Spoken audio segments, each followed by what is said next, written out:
И бързам да ви кажа една страхотна новина и лека нощ също.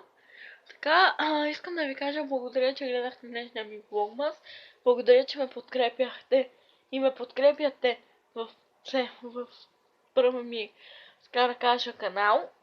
Това ми е третия всъщност канал. Имам един Влади Пък и Георгиева.